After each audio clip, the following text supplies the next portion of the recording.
How are Hi you? guys, good. Can you guys hear me? Yes, Awesome. we Absolutely. can hear you. Cool. We can see you just fine. This is our second time going live, correct, Jeff? Uh, this will be our third time going live. Oh, third time? Yeah, we've done it 2 years. We did last year, the year before, and now today. Yeah. Wow.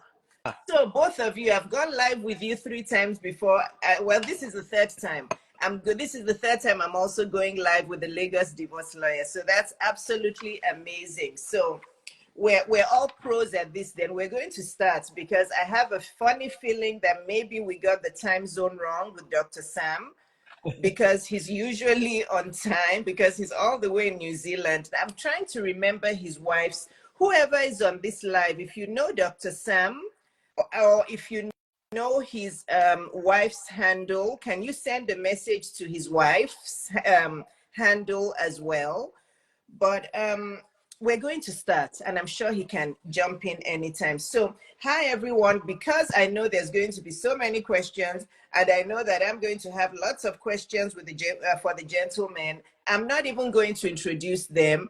You guys just trust that these are men that are upstanding, very wise, they're experts in their own field, because otherwise I won't be here talking with them. Not that I won't talk with somebody who doesn't, align with me, but, I probably won't be this excited. But anyway, if you don't follow them, this is your cue to follow them at Jeff Khalil and at the Lagos divorce lawyer. Please follow these two men because there's a lot you can learn from them. A lot. Okay. Sorry, did you say something? Oh, No, no. no, Okay. So, Jeff and Mr. Adioye, do you want to say hello to everyone? Just say hi to all the women and men that have joined, and then we'll dive in. You go all right, first. great. I'm always so excited when I'm in the room full of women or ladies because there's so much to enjoy. There's food, there's fun, there's laugh, there's excitement.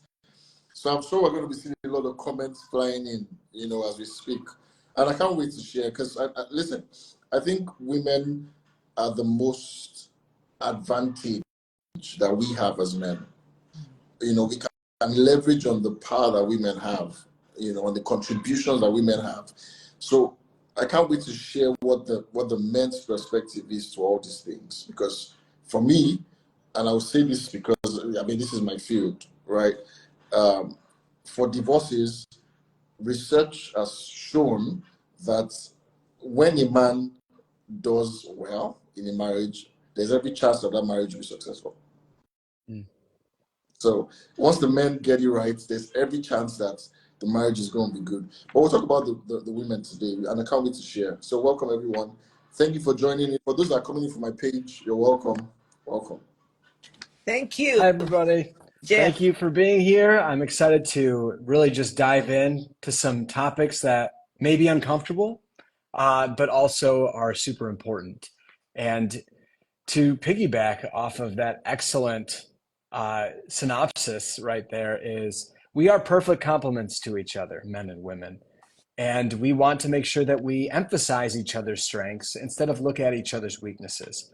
And so understanding how we think, how we feel, and how we can approach each other in communication will make for healthy and long-lasting relationships altogether. So I'm excited, and hopefully you find a lot of value here, something that you can take home and apply into your own life. And let's do it.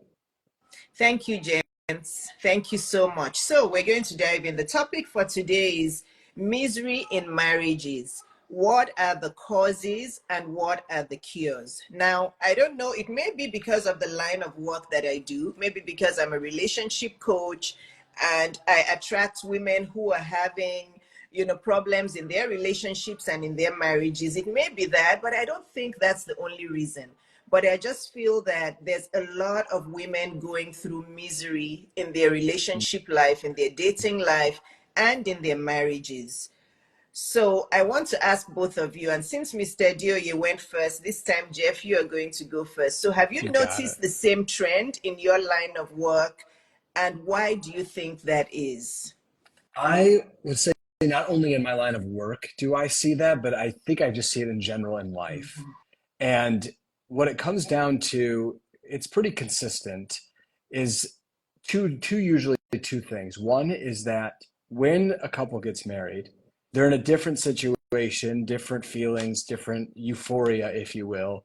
And as it progresses, people grow in different directions instead of together. And so understanding where one person will really appreciate doing one aspect of their life and the other person is doing another aspect in their life, and then you add kids into the mix, things start to get a little bit more complicated, and you're holding on to this journey that you want to go on individually instead of viewing it as a journey that you go on as one. And I find that largely the topic that I hear over and over again, or the realization, is I guess I really didn't know this person fully, or I didn't really know their uniqueness. I saw how much we were alike, and now I'm seeing things that are different, and I don't like what's different. And that is where the dating ground is so essential. Marriage isn't the problem. It's the lack of legwork in the beginning of the honeymoon phases, where you have to actually unearth the things that are different and unique, and then say to yourself, am I excited about this or am I not? And then the second thing is, if the legwork's been done, but you get married and as years go on, you kind of grow distant from each other, it's that not that they're not prioritizing time together, but rather not prioritizing communicating effectively. And so understanding, look, we may be going in different directions, but let's talk about this. Let's actually sit down and visit and peel back each other's minds and our hearts. What does love look like to you? Because love looks like very different to you than it will to me. And so when I'm doing certain things, I'm trying to say I love you, but you're not feeling that.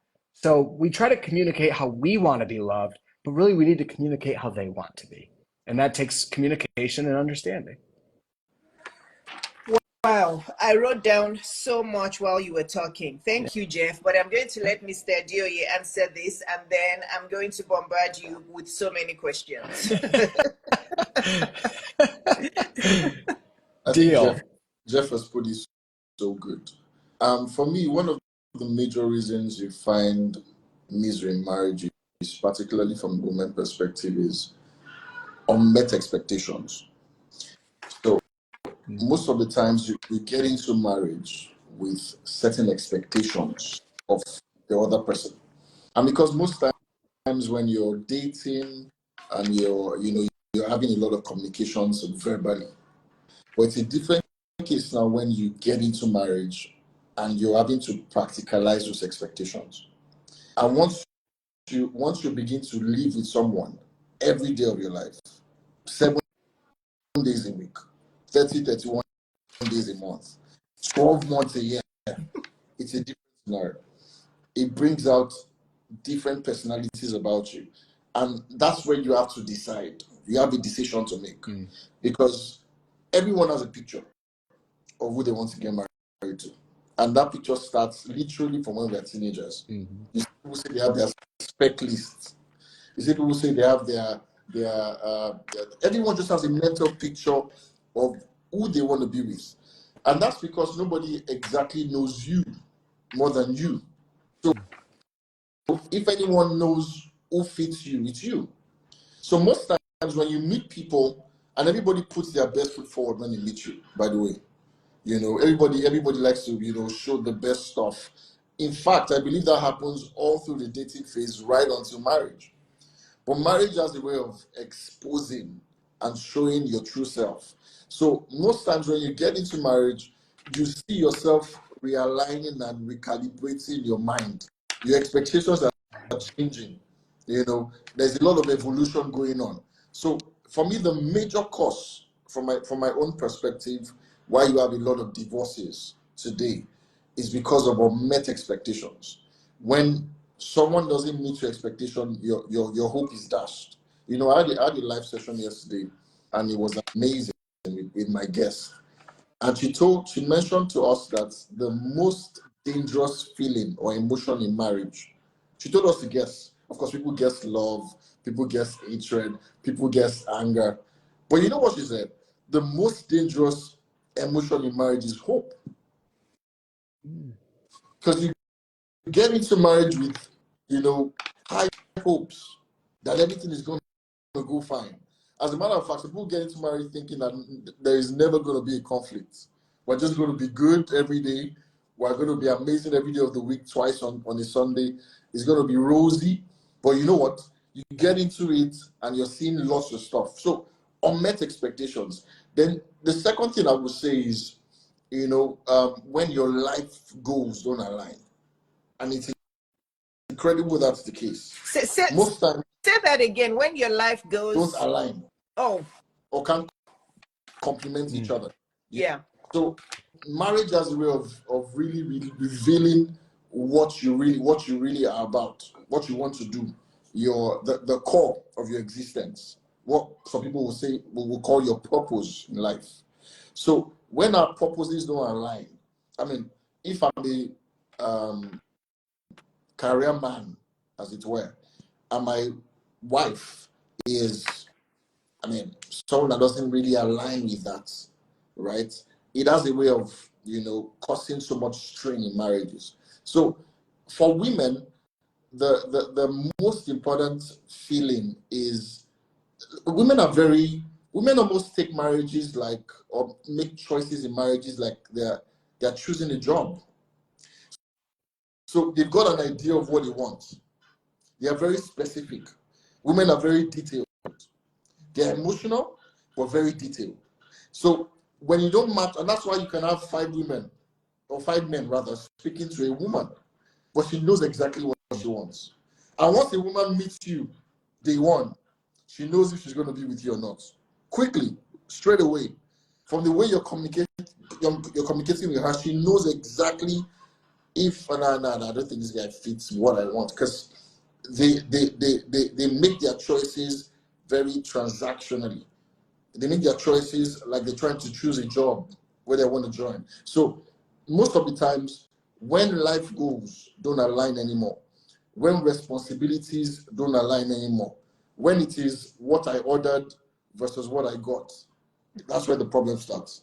And those two things are, for me, the fundamental reasons why a lot of marriages fail today. And women obviously are on the receiving end of these things, of these emotions, because women are the ones that feel most of the emotions in a toxic marriage.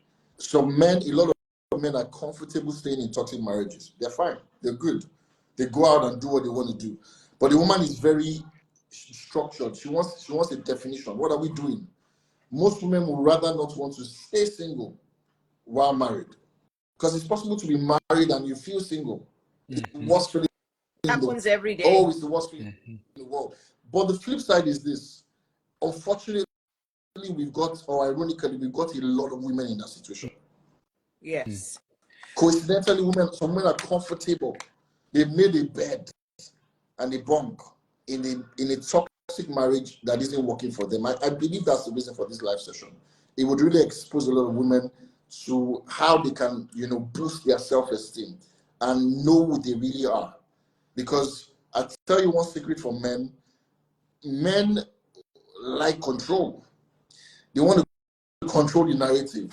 They want to control what's going on around you. So if you don't take charge of your own life, you find yourself under the control of who you're living with. That's the man. So it's so important. Let me just stop this here so that we can get the question. Thank you very much, Mr. Dewey. Thank you. Somebody said no words. Before we continue, I want to make sure, is that just that one person? Can everybody hear the 3 of us and see the 3 of us okay before we continue? Can a couple of you please type yes or give us a high five? Can you hear us and can you see us okay, everybody? Can you hear us and see us okay? Can somebody please answer before I ask my next question, because I have listed. So thank you, Lola. So my next question is, well, first of all, my comment is, from what both of you have said, it seems like the common denominator is we're not doing the proper legwork and the proper preparation for marriage. That's something common that both of you have said. It sounds like expectations, women's expectations of what marriage should be, or their lack of legwork, their lack of preparation, their not knowing who that person is. So my next question is, what is the legwork that women should be doing? A lot of single women in their 20s and 30s follow me. The bulk of my followership are actually single/divorced women in their 20s and 30s. Not many women of my age group actually follow me. And I know I can see them on this live already, and I know they'll watch the replay. So please, Jeff, can you start? What is the legwork that women should be doing while they're single in order to have more successful marriages? Oh, you just gave me my favorite question. Okay, Yay! let's go. So the legwork that has to go into play, that we can realize our hopes and dreams, right? It comes down to really asking yourself questions. It's actually that simple. When I say ask yourself questions, I mean unpack what it is do you want. How many of you, and this is rhetorical, I suppose, but how many of you have a list of the top 10 things you're looking for in somebody? I promise you, you write 5. When you get to 6 to 7 and 8, it gets a little harder. 9 and 10 can be really hard because what takes up space in your mind is those like first 3 to 5. You're like, those are super clear, very understanding. And then all of a sudden you're like, well, what about, as we progress in our life or progress in our marriage, what does that really look like to me? What does 10 years after we get married look like? Because I can also guarantee you that I would presume that you think about those first 2 years after you're married. You got the wedding dress on, you got the honeymoon, you're having so much fun. There's a lot of love, a lot of time together, but like expand that 10, 15 years. And what does that look like? Do you have a vision for what your life is supposed to look like? Do you have a vision for your own career? Do you have a vision if you would want kids or not? And how does communication work between you and your partner? How does a family look between you and your partner? It's not just thinking about the fairy tales that we see in movies and in books, which are beautiful things. But if you recognize it, guess when those books and movies always end? Like after they get married. It's like, and then they lived happily ever after. Well, what about how much they're fighting? What about the kids that they're having? Like, I want the movie to keep going. But it ends after marriage, and then it's like, oh, the vision stops. So understanding that you have the responsibility to decide what you are looking for. You have the responsibility to decide the person that is going to be in your life. And guess what? That makes decisions very easy. If you're finding a guy and you're speaking with them and red flags are popping up everywhere and they're not in your list of 10 to 12 things, it's that clear. You don't have to, hey, let me date for 3 years and find out if this is right. Like, it's clear as day. And then if you stay when there's red flags, that's on you. So that's one. The second is kind of I'm alluding to is taking full accountability of you. If you made the decision, you have the opportunity to make your own decisions. You have the opportunity to be in a job. You have the opportunity to be with a certain group of people as your friends. You have the opportunity to choose your partner. Your life is your responsibility. I mean, it's a harsh truth, but it's real. And so what I mean for that is that goes to working on yourself, right? If you want to attract a certain type of person, then it would only make sense that you are doing some legwork for your own self. Do you know your own core values? Do you know your own triggers and lack thereof? Do you know the trauma that you might have experienced growing up, which we all have? Great parents or not so great parents. We all have things that we were affected by our folks, by our friends at school, what have you. And so being able to unearth those things and work through healing on those things is essential. So core values. How much do you believe in yourself? Are you working through the issues that you've experienced? Are you trying new things or are you staying in your comfort zone? So it's doing that type of work up front and knowing those that will continue to grow and manifest. So I always suggest to have that be a continuous thing. I revisit this stuff every single year, and I help my clients revisit this stuff every single year because life changes. People change, you change, the world changes, and how you go through your whole experience has to then pivot for you to be happy and successful. So it's asking yourself questions, unearthing the things that matter to you, unearthing who you are as a person so you can show up confidently with the people that you're surrounded by and the person that you would be attracting. That's my 2 cents on the legwork up front. You mean more like your 1 million cents? That no, that was so key. Women, I hope you're making notes. I guess if you're not making notes, you can go back to YouTube and watch all of this again, because everything that has been said in the first 20 minutes of this live, I could write a whole book on it and not stop. I know Mr. Adioye has asked me before that, how do I not run out of content? This is why. Because I can never, it's relationships. I can never, ever run out of content until I turn 105 years old. I can't, because there's so much to discuss. And this brain of mine is always like that. I know I get that question a lot. Dr. Iyabo, how do you produce so much content? So there's one, before you answer this, Mr. Adioye, Jeff, there's some comments I wanted to say here, but before I even go there, ladies, oh, well, finally, there's a question. Okay. Can you please type your questions in the question bubble? However, I want to say this. Ladies, you're very quiet. You're not asking questions. If this was my live, I would have gotten like 10 questions in the first 2 minutes. But there's two gentlemen here who are experts. It's very, very, very important that we as women hear the perspective of men. It's so important. Ladies, let me give you one secret. Do you know that I usually engage my husband in a lot of my content before I post? Not that I'm asking for his his approval, but I actually want to get what he thinks. I ask him, I'm like, Neil, what do you think about this? What do you think? And he's like, oh yeah, I think, because for me, it's very important for me to get a man's perspective, just to make sure that what I'm posting is balanced, So Jeff is here, Mr. Adioye is here. Please take advantage of this. It's not often that if you go to their DM after this, you'll have to pay a lot of money for their attention. So ask your questions, because I see all of you here. I know all of you who come to my DM to ask me questions, and now you're quiet. Are you shy?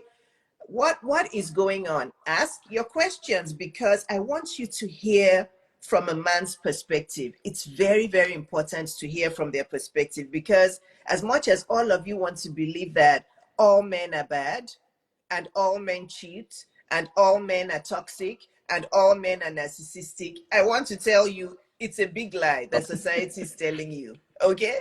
No, I'm telling you, some women actually just want to believe that, and they want to stay there.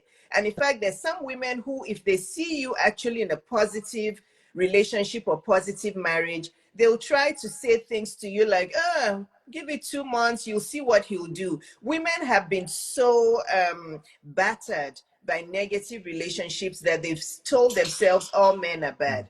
That's not true. There's a lot of responsibility that we women have to take. A lot. Men are not all the issue. I'm telling you, there's a lot of things we do that we need to tweak. And you know me, I say it as it is. That's why there's many people who don't like my content, because I just blurt it out. And I don't really care who gets honest. It's my nature, it's my personality. I say it out of a place of love. Dr. Sam has joined. So happy to Dr. Sam has joined. Oh, very good. Okay, wonderful. Dr. Sam, please request to join. Oh, wonderful. Please request to join. So please type your questions. But I see 3 questions in the question bubble now. Jeff, I want you to hold on to this thought while Mr. Adioye is answering that part of the question. But you said something that struck a nerve in me, because it actually happened to me as well. You said women ignore red flags when they're dating. I want us to discuss that next. How can we, train ourselves not to ignore red flags? Because I was 17 when I met my ex, And there was a huge red flag that many people warned me of. In fact, even my ex's dad told my parents that red flag and told my parents, don't let your daughter marry my son. This is because his parents were divorced. And he was mostly brought up by his mom. And he told them, don't let your daughter marry my son because she will go through a lot of heartache with his mother.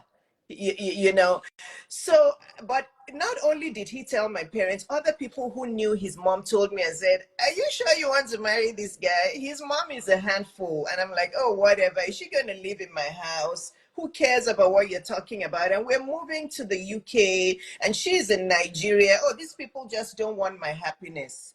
They were right. So that's our next thought. But Mr. Adeoye, the last question I asked Jeff, did you write the question Oh, down? I Because did. I've forgotten it. In fact, I wrote my points. I had the time to write some points. Okay, so can you ask that question again and then start answering it? All right, great. So you asked what single women should do while single, while preparing for marriage. You know, the things that they can do. Now, this is a whole life session question, and for me, I've got like 5 points. Hi everyone, I'm so sorry. That's okay. Apologies. That's okay. I slept through my alarm. I'm so sorry. What did I tell you?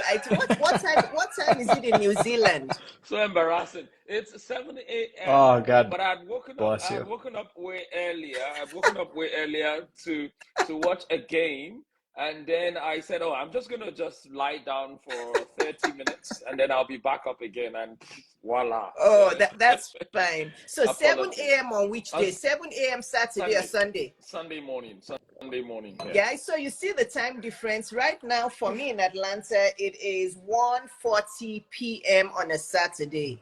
And for Dr. Sam, it is 7 a.m. on Sunday. Okay. Thanks for joining. Apologies but yeah, once again. I'm so sorry. that is so fine. You'll just dive in. So Mr. Adeoye, yeah, keep going. Ask that question again and then. All right. So you asked about what single women can do before they dive into marriage. You know, the very important things that they need to know. All right. So I've listed about 5 things that I know would really help. And the first I would say is I think women should be financially independent. It's so important. Financial independence. In fact, the reason why we have, I don't want to call it a surge or a high number of women filing for divorces these days is actually connected to the finance that they have. A lot of women staying in abusive marriages today, one of their reasons for staying put is because they lack the finance to move out. Because it's not just the lawyer's fees, it's money to also live your life with. It's also money to take care of the children as well. So when you think about that, Sana, I'd rather just stay here and suffer. So financial independence is so important. And for me, a woman should be interested in a man's earning capacity rather than what the man can spend on her. I repeat, a woman should be interested in a man's earning capacity. What is his capacity to earn? What is his drive? That's the most important thing. It's more important than what he can spend on you. Because when we hear this, my money is my money, your money is our money, it's a problem. That quote has caused so much nonsense in the world because you have people with so high expectations. And you find men dying every day like mosquitoes because they are under pressure. True. They have to go out and get the gain, get money to take care of you, to take care of the children, before even taking care of themselves. So there's so much pressure. So you need to understand that you're supposed to complement and support your man. Your man is not your jackpot to life. Your man is not the next Dubai trip for you. You're supposed to complement and support. So financial independence is important, and that allows you to. One of the ways you command respect for the man is when you're financially independent. It just respects you. Interestingly, women ask for respect. This is a very, very important secret. Number 2, you must learn to communicate effectively. Sometimes women are demanding of communication from men, and you don't realize that men are demanding of communication from them. How you come, in fact, a woman has so much persuasive power that there's a way you can get a man to do exactly what you want just by how you talk to him. So, True. saying, I believe that. saying, I want us, let's go out for dinner. And don't you think we should eat something? Would you like to eat something tonight? Just that question opens his mind up to, okay, let's go out for dinner. Now you've arrived at the same destination, but through a very, charming and respectful approach. So learning I believe communication is an art. When you learn the art of communication, it actually helps you get what you want to get. You end up arriving there and you don't lose the respect for the man, because respect for men is our bread and butter. It's our breakfast, lunch, dinner. Just show us respect. That's what we need. All right. The third I've identified is you have to identify your life's goals. Your goal is not hinged on the man's goals, because people say, "Oh, we are support for men, so whatever he's doing, I'm locked in there, and that's what I am to do." No, that's not what you're to do. All right, you have a life purpose for yourself. So before you get married, you should identify what you have been called to do, or what you're here to do. All right.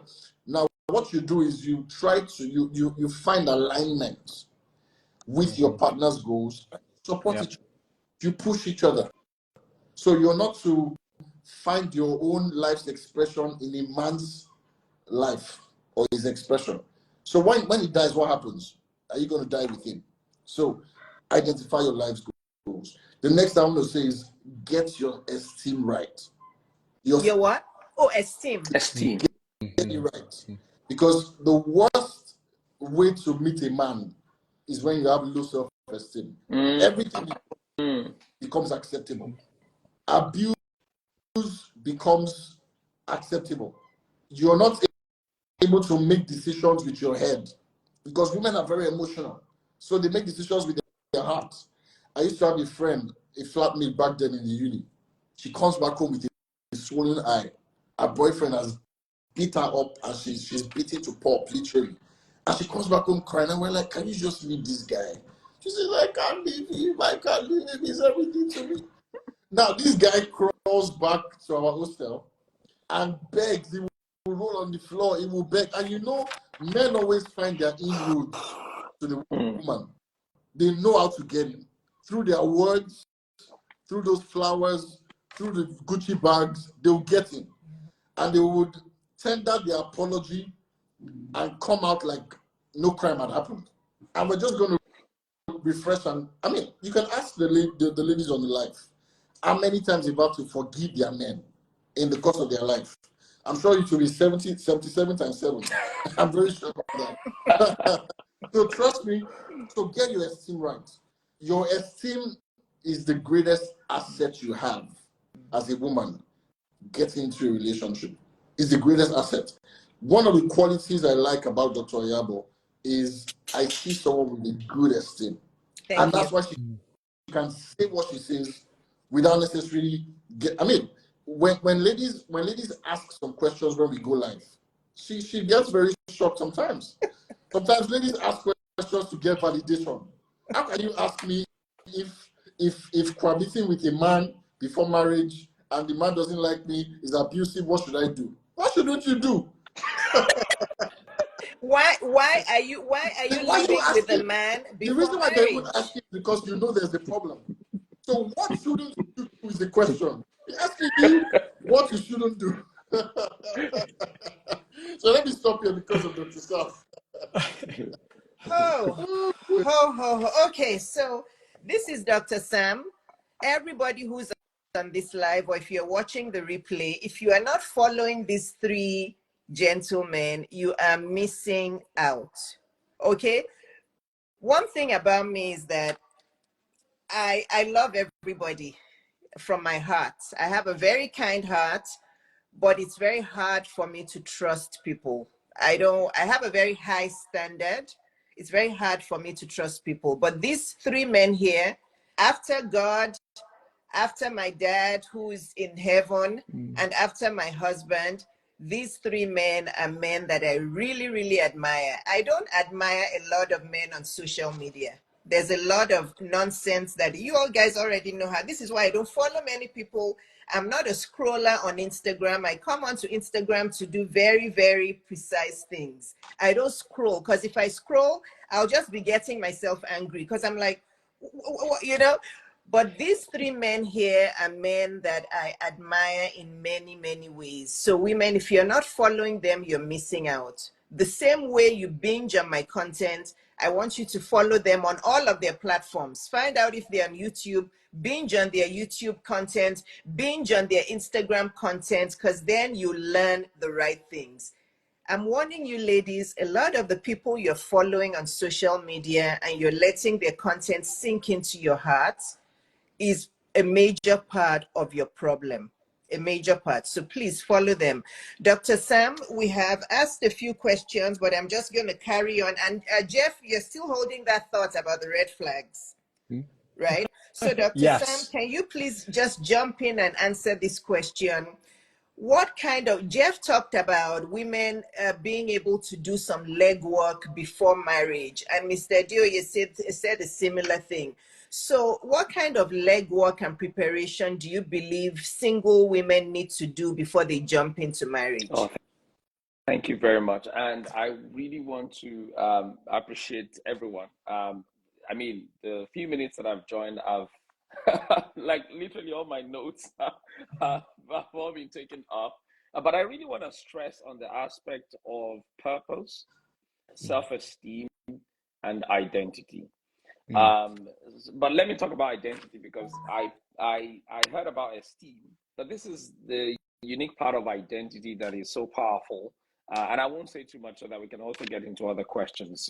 For women who are watching this, you're not married, you're divorced, you're looking to remarry, please get your identity right. See, there are three core aspects of identity that are very powerful. There is who you truly are, which is who God says you are, the real truth about you. Okay, and there is who you think you are. This is what we call your self-esteem, your perception about you. And then there is your reputation, who people think you are. So oftentimes people miss number one. They are often driven by number two and number three. Who they think they are, that's their ego. All right. This is who I am. Whereas everyone's telling you, Sister A, you could fix this, you should do that, you should do that. But there's something about you that just, is fixed within the confines of who you think you are, and you're not able to see who you really are. That's a dangerous place. Number two is some people are also very much concerned about their reputation. Oh, what are people saying about me? I want them to like me. The truth is, it's impossible for everyone to like you, even if you sell ice cream. Some people. I like that one. I like that. I'm going not... to reuse that line. Thank you. Some people will still not like you. It's impossible for everyone to like you.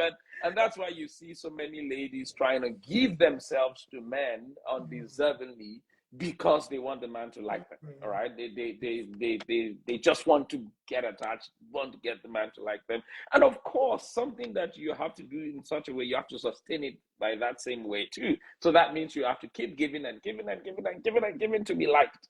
And there's only so much you can give that you would run out unless you're God, So at the end of the day, knowing that number one, who you truly are, gives you this extraordinary amount of confidence, joy, and peace, such that whatever happens, even if you make the wrong decision, you're able to walk your way back.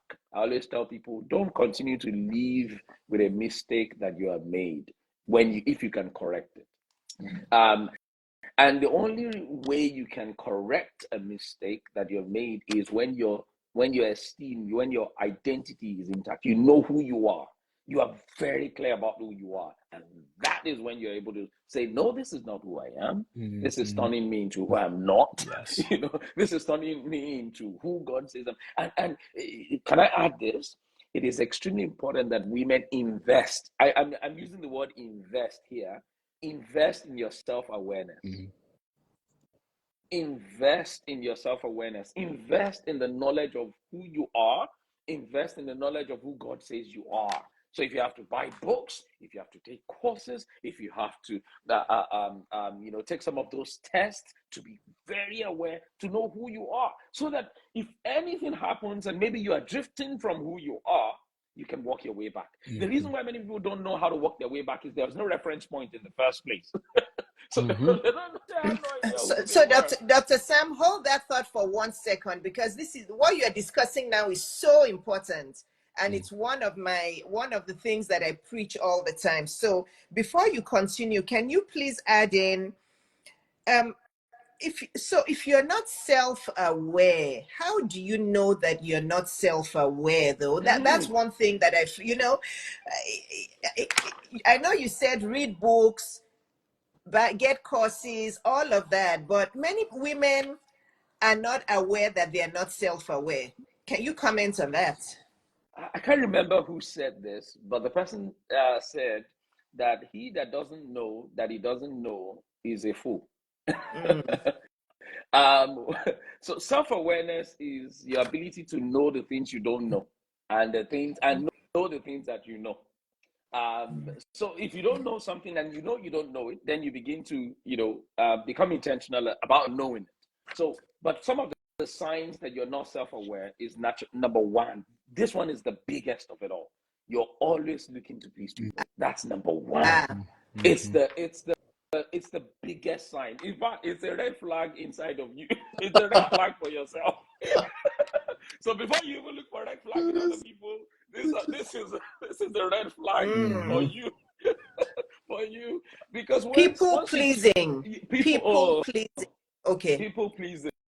I'm a person of faith, so I studied the life of Jesus Christ a lot, and many times I've seen, many times people expect Jesus to act a certain way, and he just acts his own different way, and he doesn't care. The same way, it takes a level of extraordinary self-awareness and, consciousness of your identity to do what you know is right, whether people like it or not, or whether people, but when you have this mindset that, oh, I have to please people, I have to make them like me, then clearly you're not self-aware.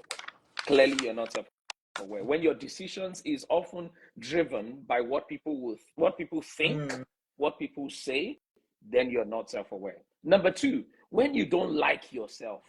So there are some people who don't like themselves. Wow. Or don't love. Let me use the word love. Some people don't love themselves for whatever reason. Maybe it's based on their upbringing, their environment, and so on and so forth.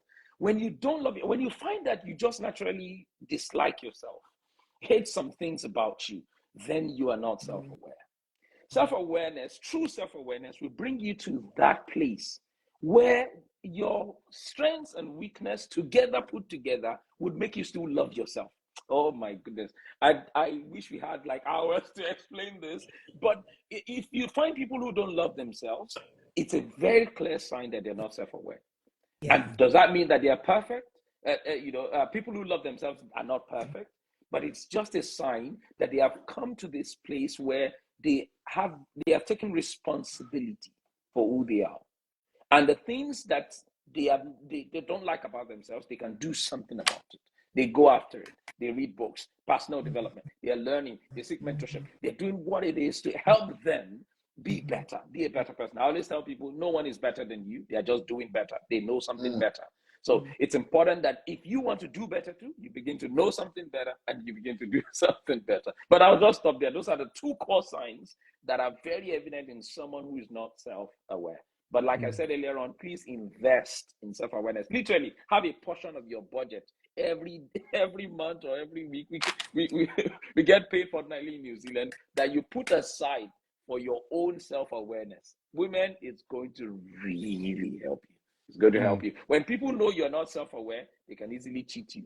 They can easily cheat you. Easily cheat you and cheat on you. Because women, thank you so much, Dr. Sam. Women, we all have blind spots. Okay, we all have blind spots. There's no way you see me today and you're like, how can I be so confident? All of that. I have done a lot of work on myself over the years, and I still do a lot of work on myself. This to me is knowledge. I'm making notes, and all of these notes, I'm going to read them, I'm going to soak it all in. We never stop learning until we go back to God. You know, so women, if you are spending the major, this is, I tell you, women, look at your accounting. Look at how much money you spend on investing in yourself every month. Not every year, that's too late, every month. If none of that goes on to developing yourself, you're going to have problems. When I tell women that in my 30s and 40s, I spent over $250,000 on one-on-one coaches and consultants and conferences and all sorts of elevation things for myself. They're like, what? How did I said I did it because I knew how important it was. I was already born into a very positive family. My mom and dad were wonderful role models, but I wanted more. I knew I needed more, and I kept on being hungry for more. And yes, that money was loaned money, but guess what? It was money well spent because I used that money over and over. I'm still using it today. I used it to make my millions. I'm using it today. You know, so money you invest in yourself is never wasted money. But Never. money you invest in buying wigs for $2,000 and buying earrings for $10,000, it's wasted money. It's wasted money. I'm just saying, I buy the wigs, yes, because I can afford them. Many of you have no business buying those wigs. Okay, the gold earrings that I wear are inherited from my mother. The earrings that I buy myself are $20 earrings from J. Crew. Okay, as much as I can afford all that expensive jewelry, I don't waste my money on those. I splurge on vacations because vacations are experiences. Every time I go on a vacation, I come back renewed, refreshed, and I'm hungry and I feel younger, and I'm like, okay, let's go for more. So women, if you're not spending, you go to Mr. Adeoye, you go to Jeff, you go to Dr. Sam, you come to myself, and we're like, our coaching costs $2,000, $5,000. Oh, no way. I don't have that kind of That's money. too What? much. I thought it was meant to be free. And then you're saying you're suffering in your marriages and in your relationships, and you're suffering low self-esteem. No wonder. What do you think a $2,000 wig is going to do to you? Once you buy that wig and you wear it once, it's lost its value. It's not going to make you happy anymore. So women, as much as you stay in that mindset where you're like, why should I spend money on this expert? You'll forever be struggling because we all have blind spots, and you cannot, you don't know. This is why I asked Dr. Sam that question. How can women be aware that they're not self-aware? You can't unless somebody who is an expert points it out to you. You're going to carry on in life like you know everything. And I like to talk. This is your platform, not mine. So let me stop. So Jeff, there's too much in this brain that needs to come out. Okay, Jeff, we talked about red flags. How Yes. do we even know that we're ignoring red flags? Ooh, well, it goes back to actually what Dr. Sam was saying in that self-awareness portion of it.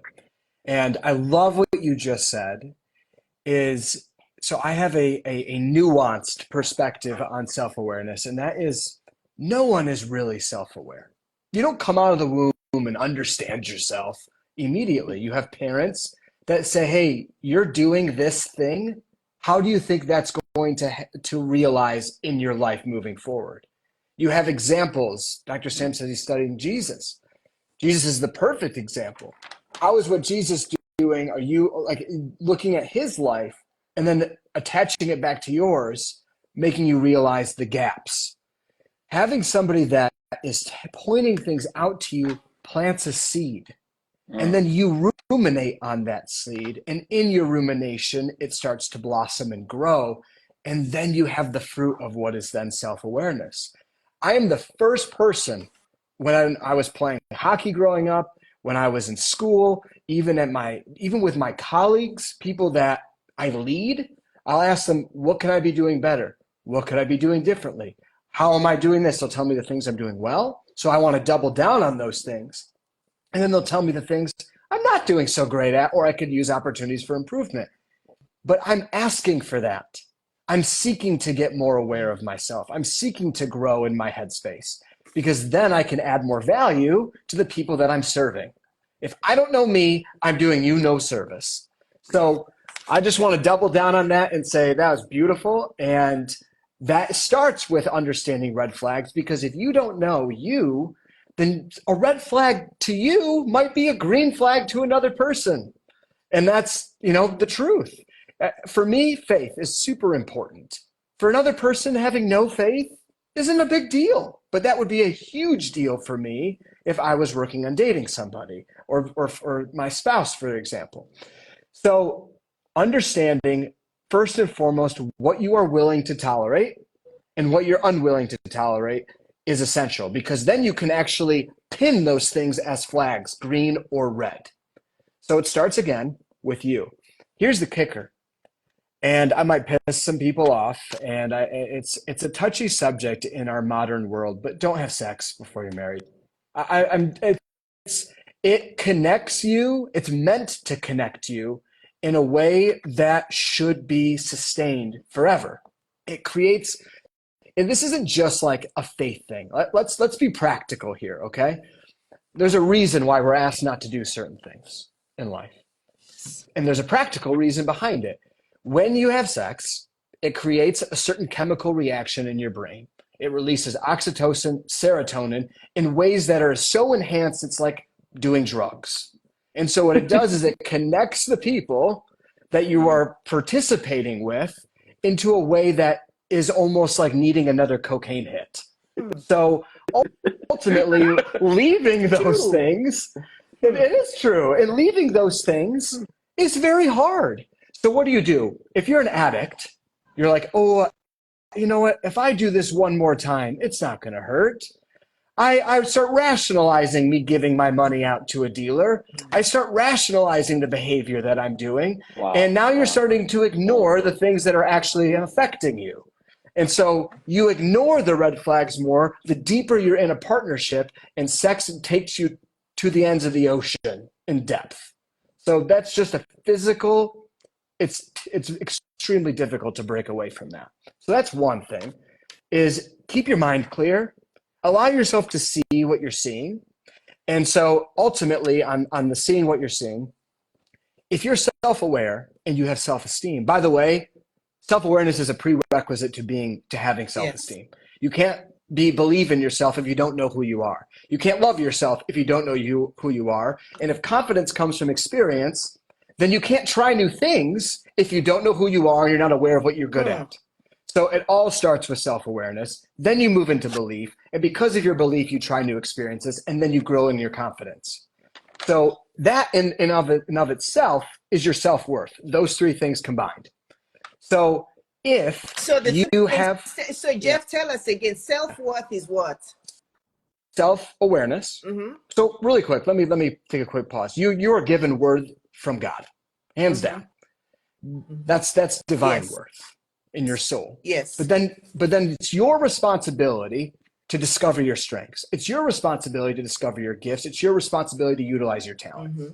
So practically, self-awareness combined with self-belief or self-esteem, and then self-confidence. That trifecta is your self-worth. Yes. It's all internal. Thank you.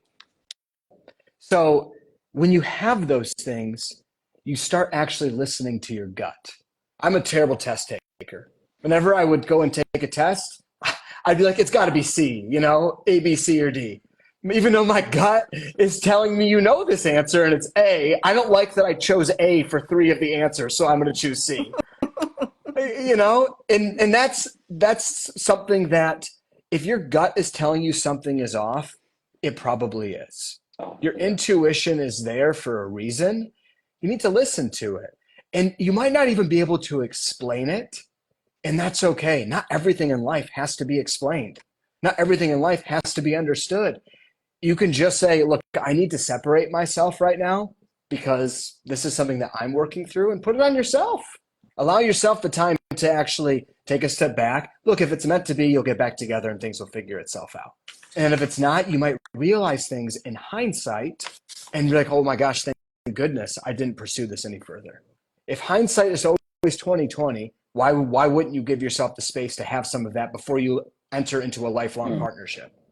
So if you look at life in progression, right? If you're dating somebody, and let's say that, let me actually turn it back a little bit. The other thing to look for is, look, we all have red flags. Let's call a spade a spade. None of us are perfect. But here's the difference. And this is where social media gets it wrong, because we need to be nuanced in how we think about this. And unfortunately, the algorithms and don't like nuance. They like cold, hard facts that make you have an emotional response. Just the truth.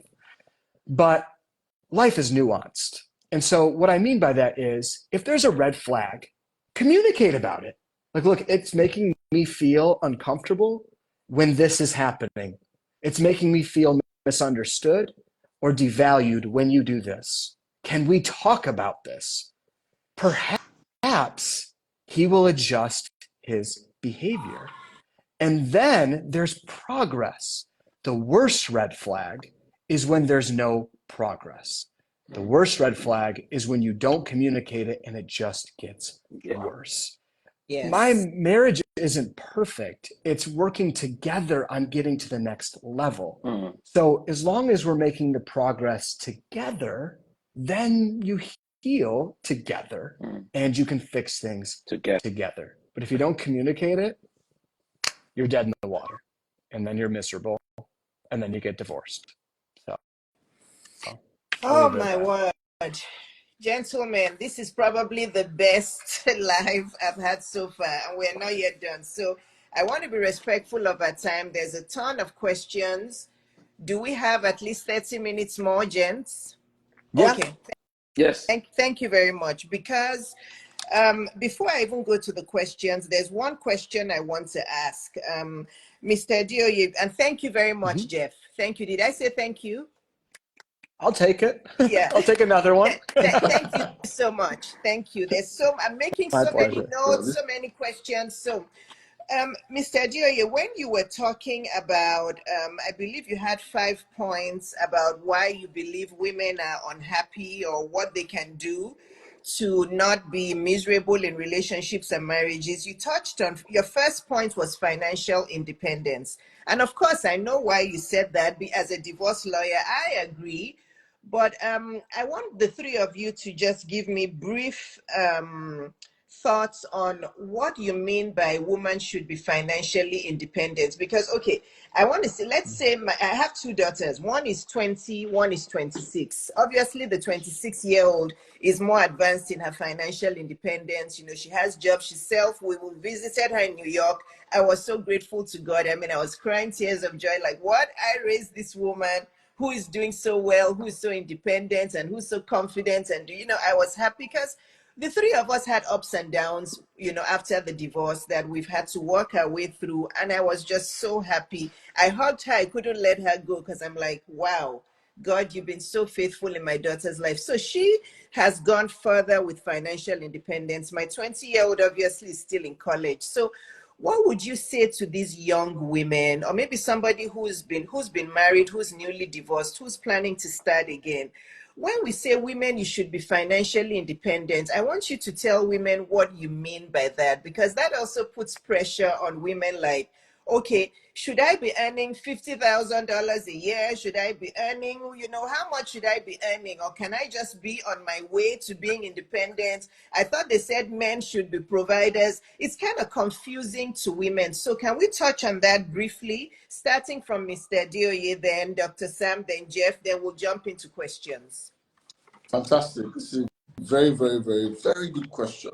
And financial independence, particularly in the context of women, is first recognizing, and in fact, that's an element of self-awareness. Recognizing your uniqueness as a human being. So I'm a person of faith, and when the Bible says be fruitful and multiply, nothing to do with just men. It's not to one gender. So that the first thing is the fact that you are born into this world. There's a self about you. There's something about you, and the last time I checked, money is never respectful to a gender. It is open to everyone. Yeah. Everyone that works should earn. That's what it is. So the first thing is, there are two major things I want to touch on.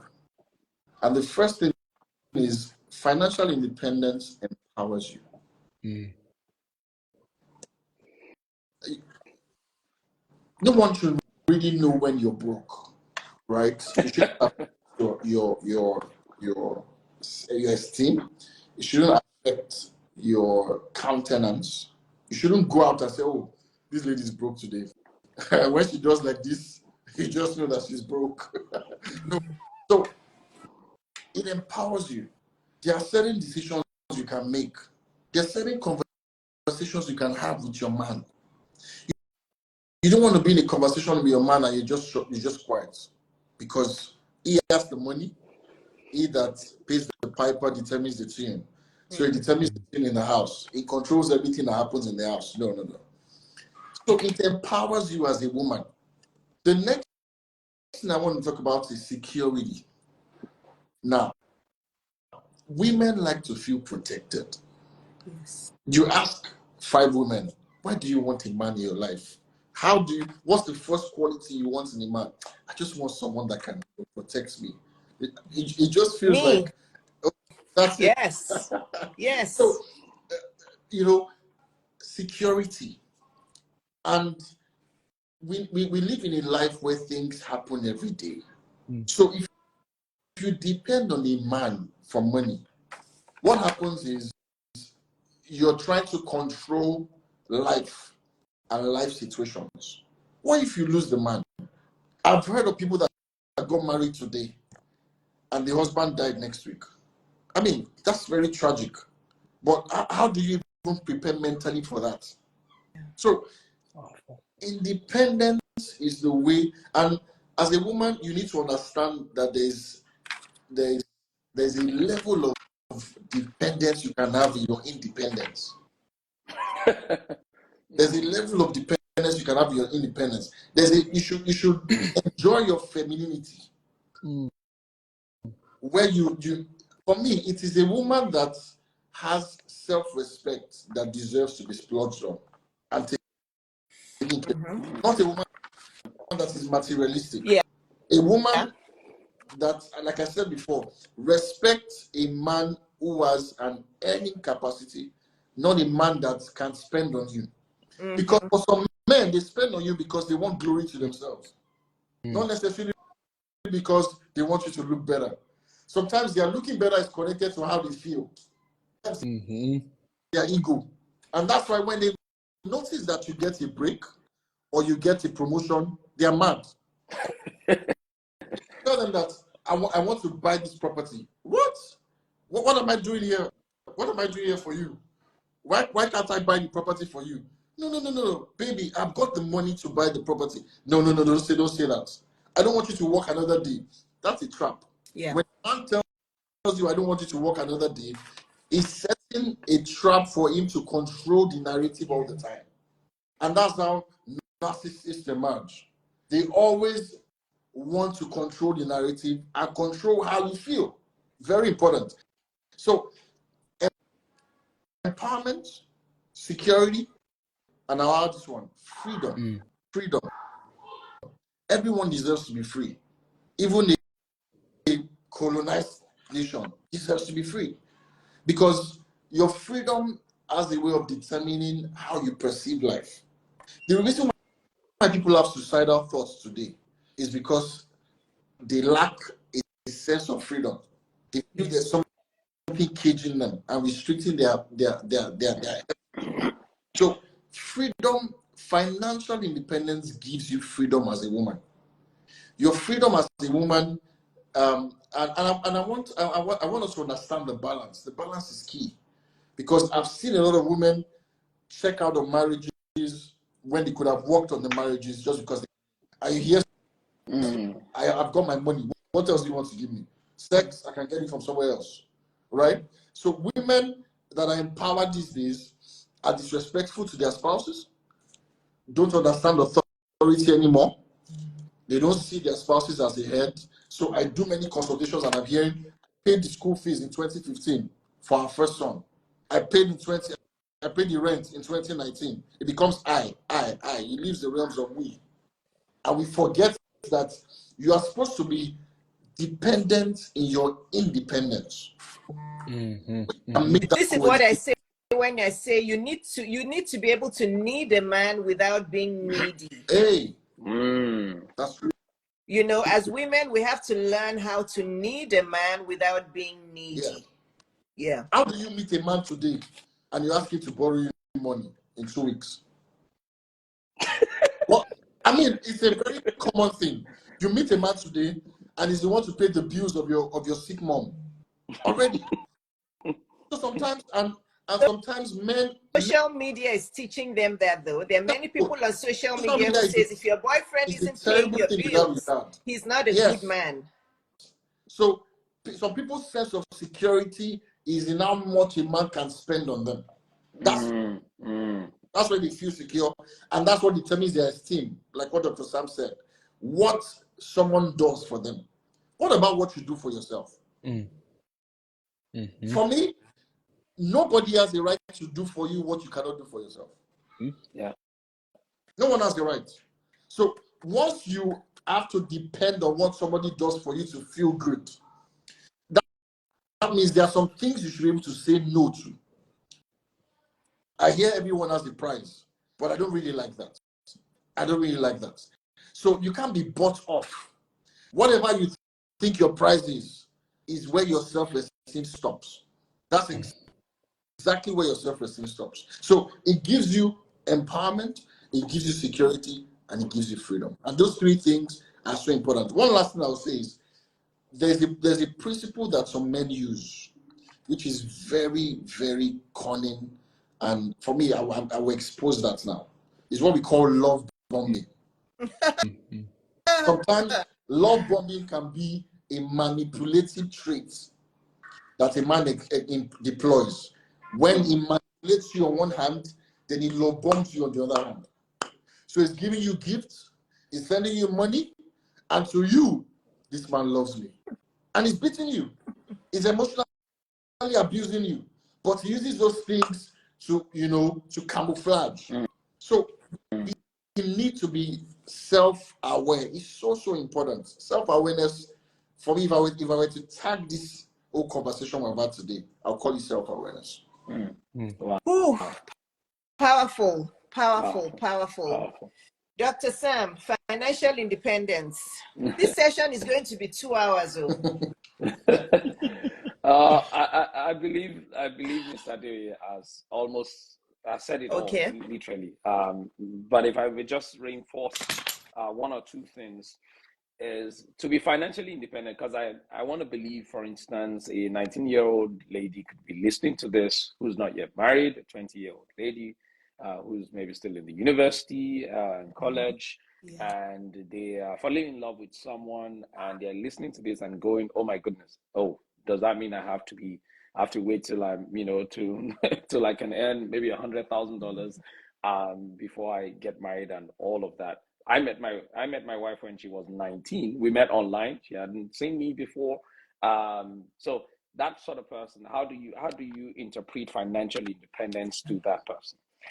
Number one, it is extremely crucial that lady that is listening to this, you are aware of your potential.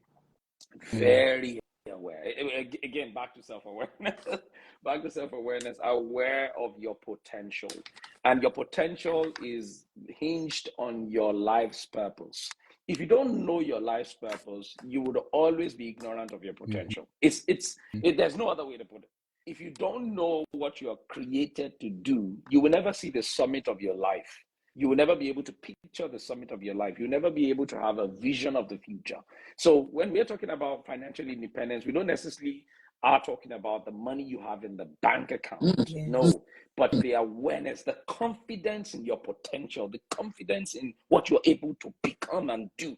Yes. This is extremely crucial, because that's what sets you up for being able to live with freedom. In fact, there was a time I read the psychology research that points to two major things that make someone successful. Whether they have money in their bank account or not, it doesn't matter. Two things. Number one, that person feels that they have a sense of control. They believe they can make decisions that will change their own life by themselves. Yes, that the control for their life is not dependent on what someone does or what the government does, or no. They believe that they have a sense of control over their own life. They can make their choices, they can make their decisions, and because of the decisions that they make, that their life is literally hinged on their own decisions. Yes. So there's some total of their life and their direction in life is based on the decisions that they're making. That's a sense of control. If you lose your sense of control, you are beginning to lose yourself. So whether you are 20, you are 50, you are 60, it does not matter. The day you start to feel like you don't have control over your life anymore, that things are happening to you rather than you happening to things, then you are losing yourself. That's when you are losing yourself. You must be in that place where you and this is not about pride. No. This is not about ego. But that sense that you are in charge of your decision making. It's not somebody else's decision that has put you where you are. It's not somebody else's decision that is keeping you where you are. You don't feel caged. You feel like you can literally do whatever you need to do part-time. That's a sense of control. Number two, the sense of freedom, like Ms. Ade did mention earlier on. That sense of freedom, that you are free to do what you're not an eagle in a cage. There are so many eagles in a cage, and I use this example a lot when I speak about people in careers that are killing them, and they come back home every day. They say, this career is killing me, this job is killing me, it's killing me, and they're saying it every day until they now die. I don't know what I'm like. It shouldn't be funny, but it's funny the way you're saying it. It's crazy. I call them eagles in a cage, because you are clearly seeing that this thing is killing you, and you say it every day, it's killing me, and then you're not doing anything about it. And the same thing, people in relationships that are abusive as well, they are egos in a cage. They know they can be more, they can do more, they can live more, but they just don't have that sense of control and freedom to be able to do something about what is going on. So until they die, and that becomes the end of it all. So if you're not aware of your potential, you'll be stuck. You'll be stuck where you should not be stuck. Hence, I feel like young women, especially, who may not necessarily be earning right now, are falling in love with someone. When you interpret financial independence that we're talking about, I want you to interpret it from that sense of the awareness of your potential. Am I aware of it? Do I know my purpose in life? And that's how I always tell people, please make sure you discover your purpose before you get married. Ms. Ade did mention it the other time, because I always say marriage is like a project. And this is how I see it. If you get into marriage without knowing the purpose of that marriage, what both of you will do together, the alignment of both of your purposes, all right, to achieve something in life and the kingdom, to make the world a better place, you're going to be bored. Yeah. And when you're bored, there's that sense that you start to feel like, what am I doing here? Let's use the example of a project I was on as a business analyst some years back. And we were 6 weeks, some of us will be aware about projects we call agile projects, right? Scrum projects that are very scalable, flexible, and all of that. The downside of such projects is the requirements are not firmly defined before you get started. The belief is that because it's so flexible and all, the requirements will continue to be defined as you go, and that's actually one of the pros of such, but sometimes it can be a downside. So we took on this project, signed the contract, and for 6 weeks, literally, we were meeting every day doing stand-ups. And until one day, a young lady, she's from the Philippines, brilliant young lady. She said, excuse me, this question may sound stupid, but if I may, what exactly are we doing? Like the whole room, everybody, initially, it was as though she was stupid, the way we're looking at her. But until somebody else stood up and said, "True, I've been wanting to ask this question for 6 weeks. And I have no idea what we're doing. We're just meeting every day, but the objectives are not clear. It's not clear what we're doing."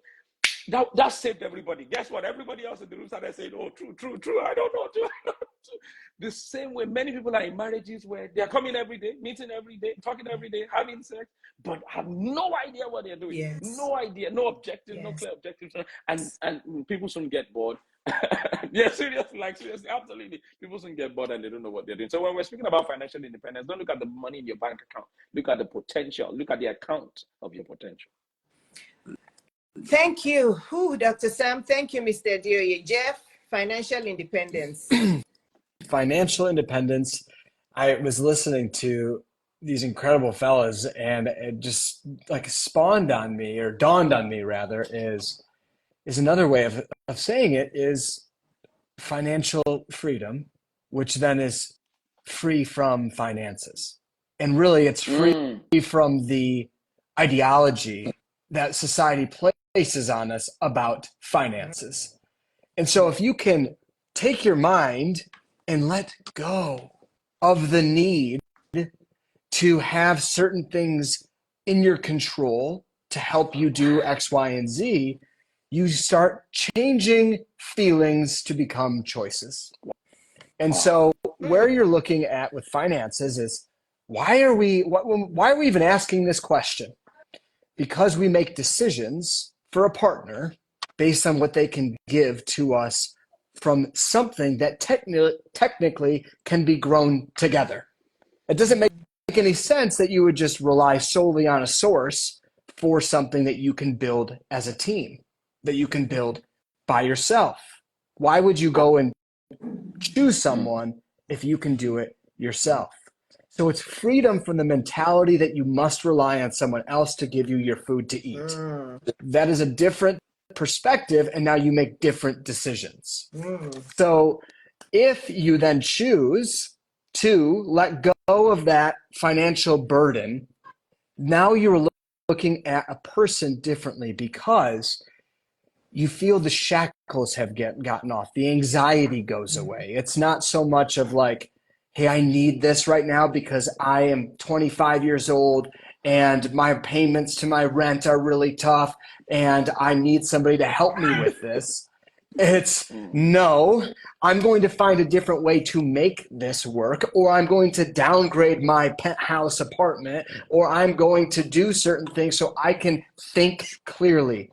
Free your mind from the need of financial support from somebody else. That's the difference. Now, if you marry somebody because you've chosen that person and you're going to choose to be together and you're going to choose to show up and love them every day, now you get to work together and say, hey, this is the life we want to live. We want to go on 2 vacations in a year. We want to buy a house in 3 years.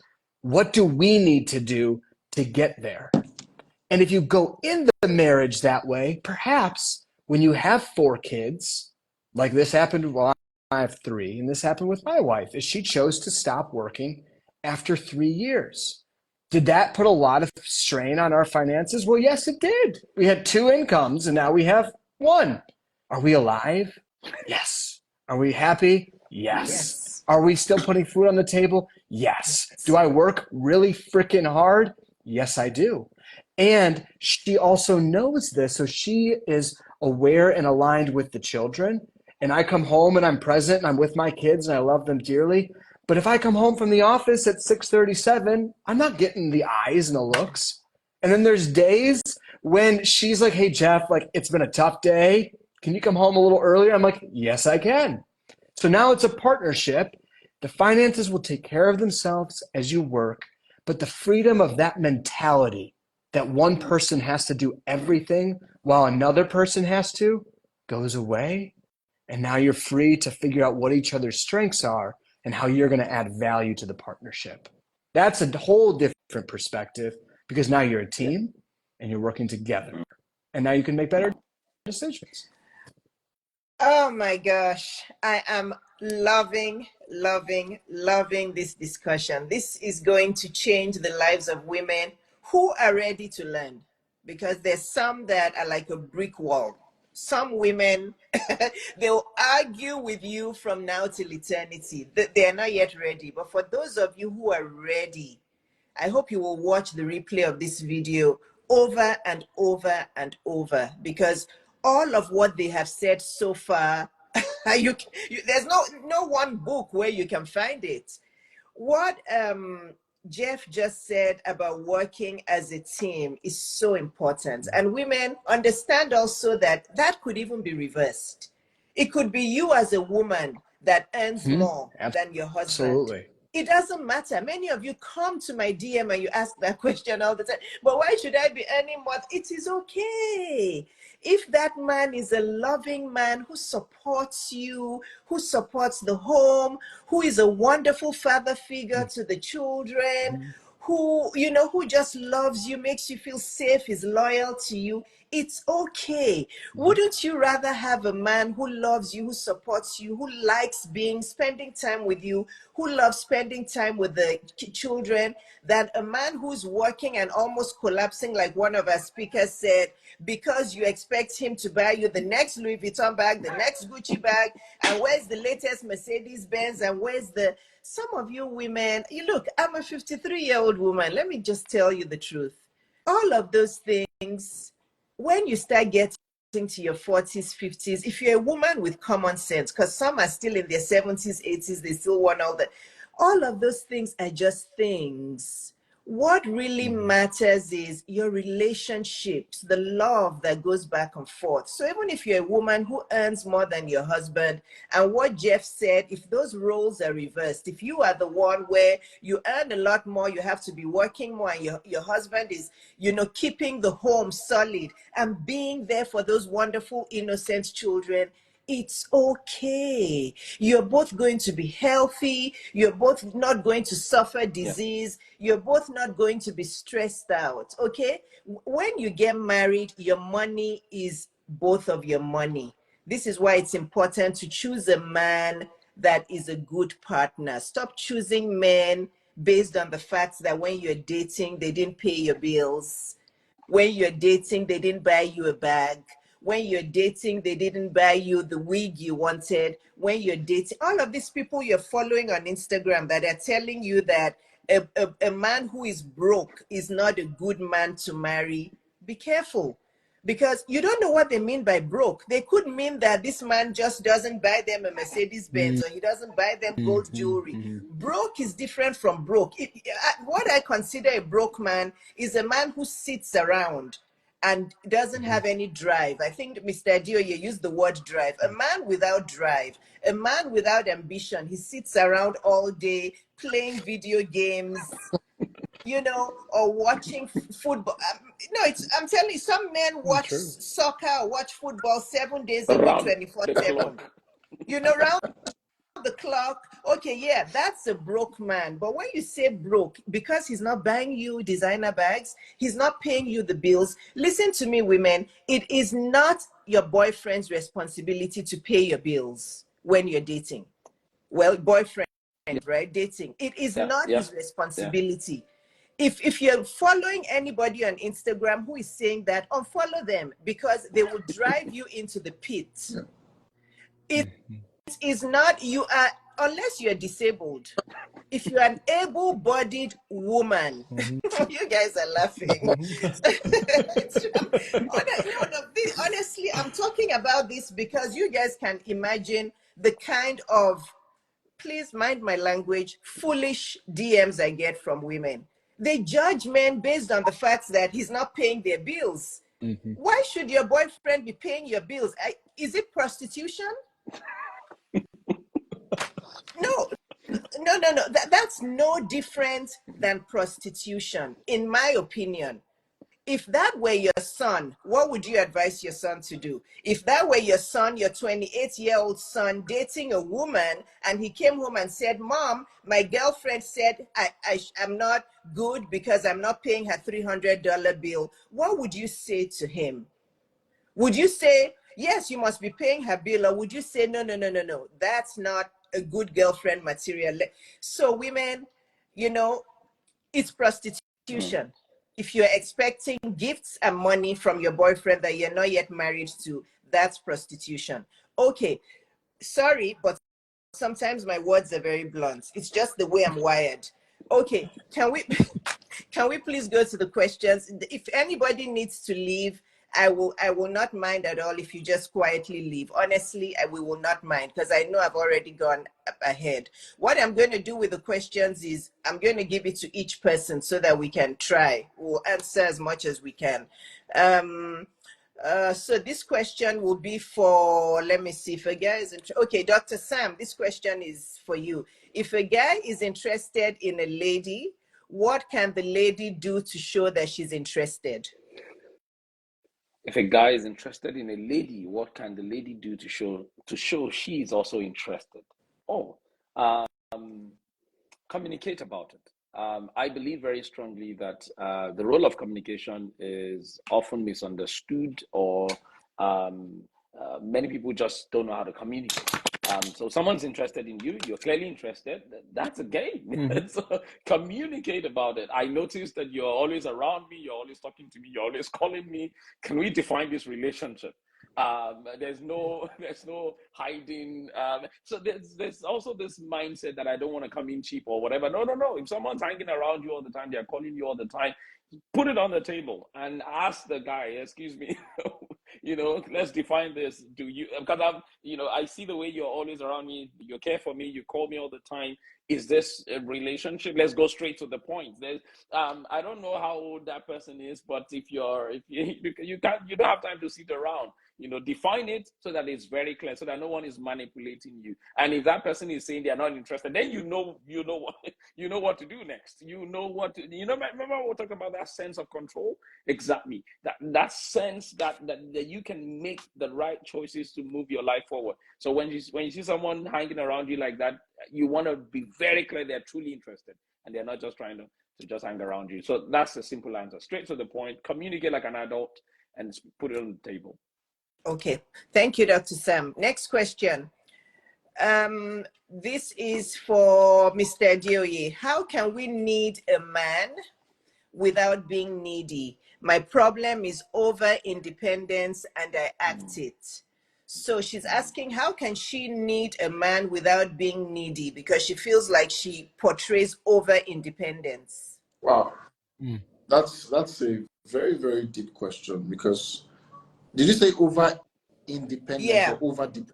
She comes across as if she's overly independent, like she can take care of herself, but how can she show a man that she also needs a man? Right. So one of the qualities that you need to find in your partner, your prospective partner, is kindness. And that's such a rarity in the world today. Because it's amazing that some people are even kind to outsiders more than their partners. Kindness is it's so scarce.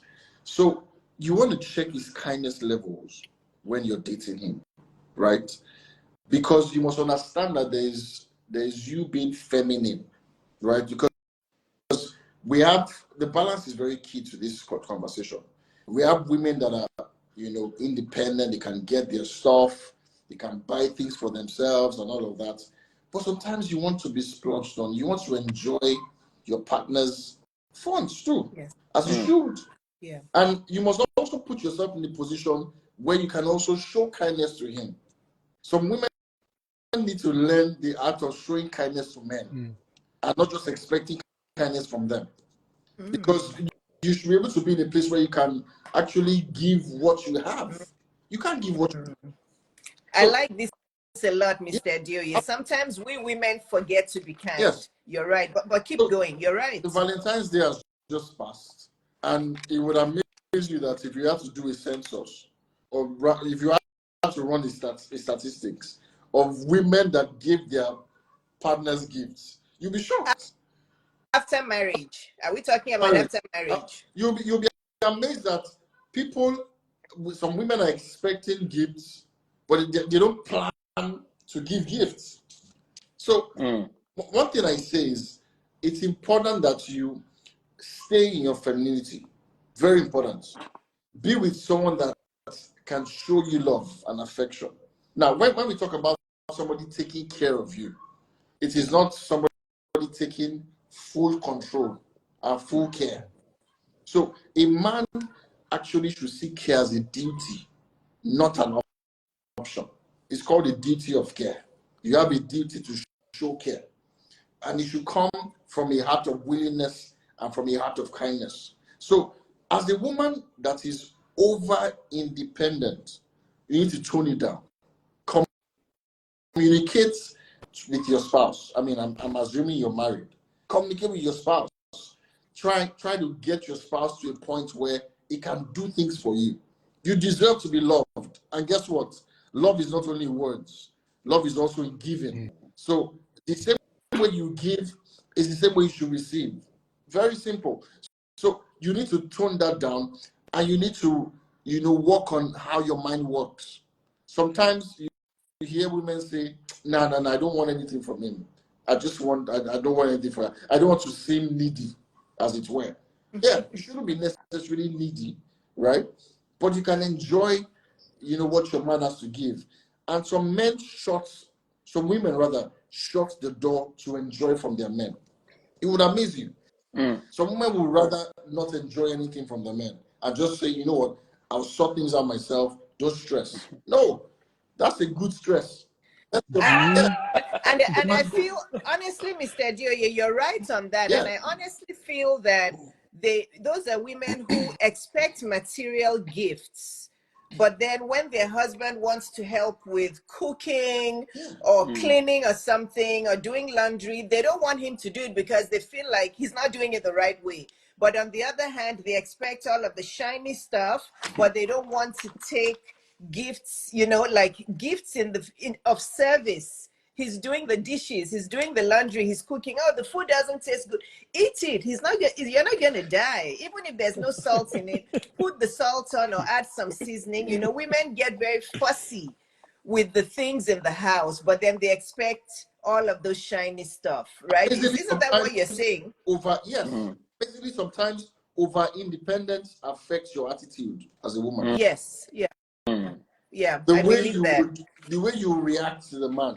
Sometimes it's like you're putting up an affront against him.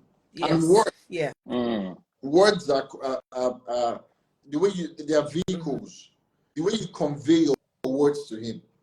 Sometimes because you have your own money, there's a certain way you communicate to him that can be very condescending, and you don't even know. Yes. You could say a good morning in a nice way. And good morning. It's all about the tone and the delivery. Very important. Yeah, all of this is what I always tell women. Before you communicate with your husband or with your partner, make sure you're smiling. Actually, practice smiling before you start. This is something I've trained myself to do. Even when I'm saying something very serious and very stern, I try to smile so that it doesn't come across as disrespectful. Yeah. So that's it. Thank you, Mr. Dio. Jeff, there was somebody actually asked you a question specifically, but I'm not sure if you will understand it because she was referring to something you were talking about. Okay. So Veronica, if you're still here, maybe you need to tell us specifically, but she said, great info, Jeff. One question though, if you're a woman who is doing that, where do you find a man who is doing that as well? So I'm not sure what she referred. She's referring. She asked that while you were saying something. What is that? Yeah. So Veronica, can you please tell us what that is? In the meantime, I'm going to ask Jeff another question. Jeff, let me see. How do you get your husband to view himself as more than a husband and father in order to focus on caring for himself first? Wow, that's a deep question. I know. I actually think this is way more common than we might think it is. Men have a tendency to show up and serve. And what that means is how they serve at their work and how they serve their families. And sometimes they neglect themselves. Yeah. And the irony of this, or the paradox, is the more that they put time into their own hearts and minds, the more they will give back to others in full figure. So how do you help them realize that? is what you can do is you don't what can let me take a step back. My mind's processing this. What you don't want to do is go in front of them and say, you should do this for yourself. If you have anybody say you should do this, what is your initial reaction? No, I don't want to do so. Yeah, it's exactly it. You push away. You should, no, thank you. So how we say things matters. And let's think of it from their perspective. If you're saying you should do something, it's by nature them feeling you're not doing enough of that, or you're doing too much of that. Mm-hmm. And so it's more of an and versus an or. How you want to communicate that is, I really appreciate how much you come around with the kids, how much you're helping around the house, and the love that you give me. It means so much to me. It would also mean a lot to me if you took some care for yourself. And I know how much you appreciate going to the gym, or I know how much you appreciate going for walks at night or going on a vacation with your friends. I want you to know that I support that. And I would love for you to do that for yourself. Yes. So it's how you position it Yeah. to allow them to know you are valued, you are seen, and I want you to do more for you as well. And that's the kicker. You want to make sure that they know that they're appreciated, because sometimes they'll take that and be like, you want me away, you don't care, you're not seeing what I'm doing, am I not doing enough? And so being able to remind them of their strengths is something a man won't always vocalize, but definitely appreciates. Yeah. Thank you, Jeff. And may I add something into that women also make sure that you are doing the same. Okay?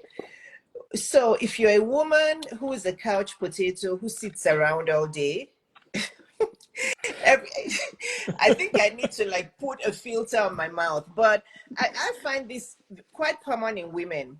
They are not modeling what they want their husband to do. If you're a woman who, and I'm using myself as an example, sometimes when I jump on the elliptical and I'm doing my workout session with my virtual trainer, my husband remembers and he's like, oh, I haven't been on the elliptical in 2 days. I'm going to go on there after you. So sometimes, and this is why I believe a lot in communication, but sometimes when you lead by example, it's the best way for your spouse, for your children. So, you're going on a walk.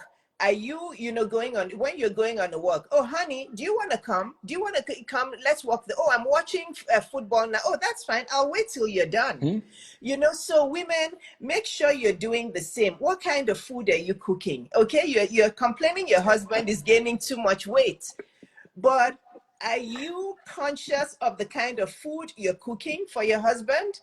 Are you cooking all of the high fat, foods that are not even good for him because you just want him to eat and be happy? Or are you putting together highly nutritious foods for him? So I wanted to add that in, because women sometimes complain, but are you doing the same? Are you helping him as well? Yeah. Okay. There are two questions I'm going to put together here. They're kind of related. How do you make your husband romantic?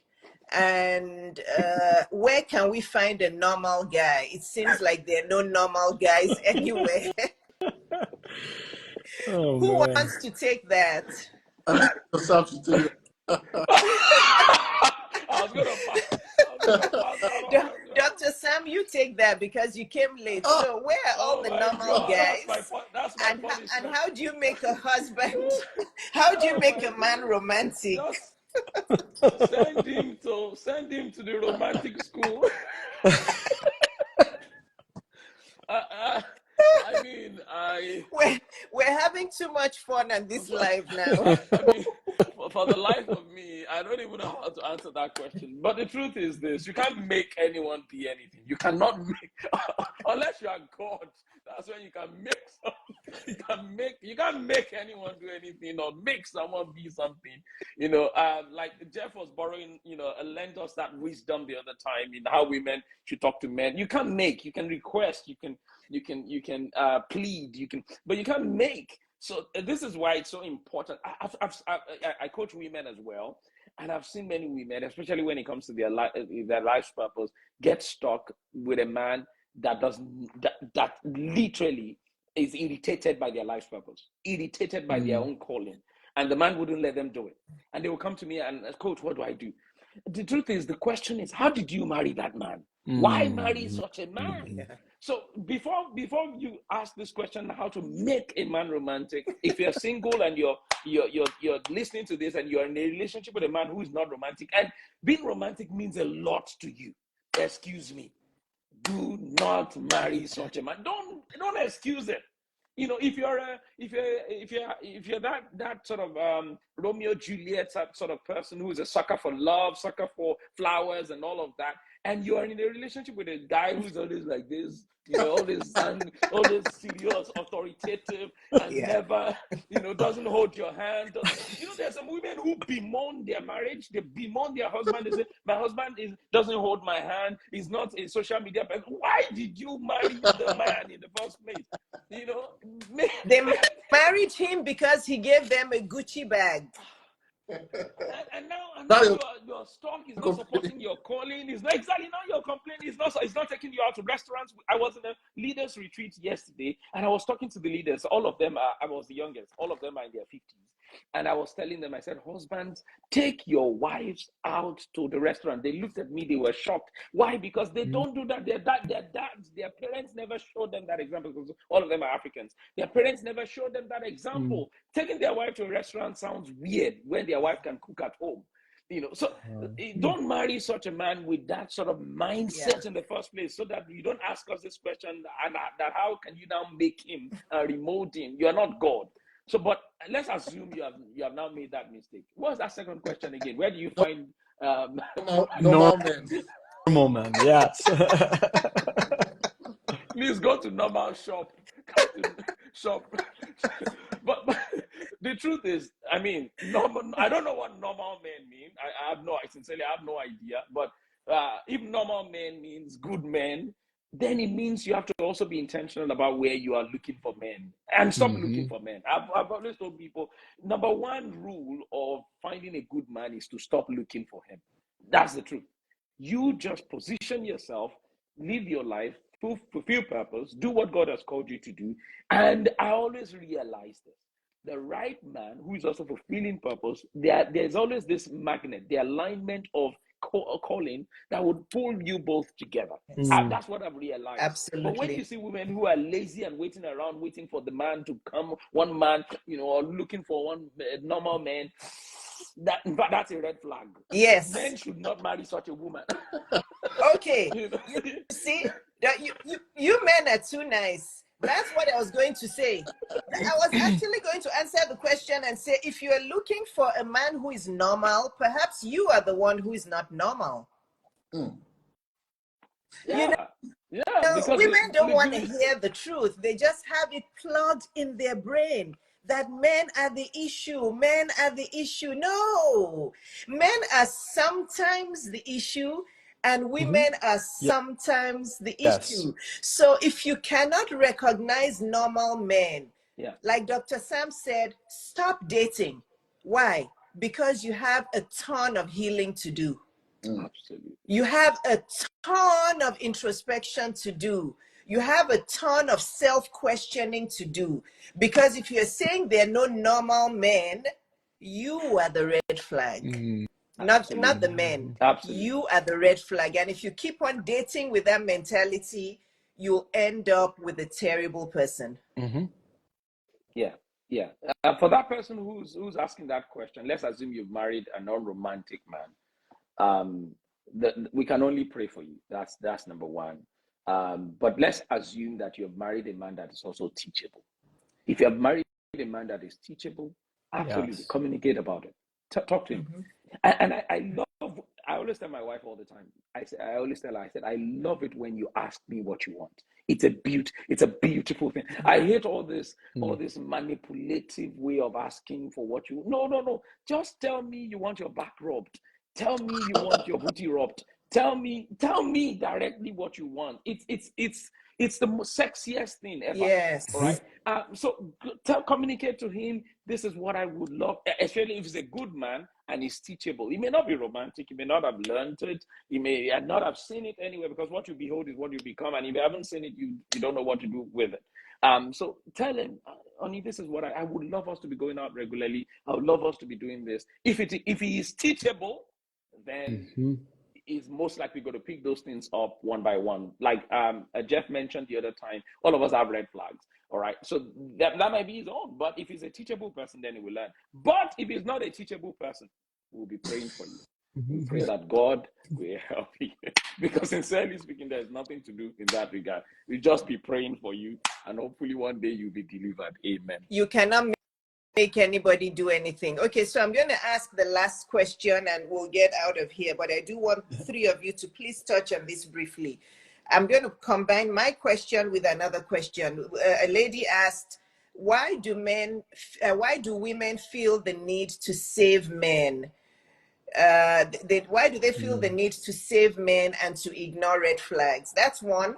But the one question I want you to answer is, I know there's always been cheating, but now I feel that like cheating has completely gone out of control.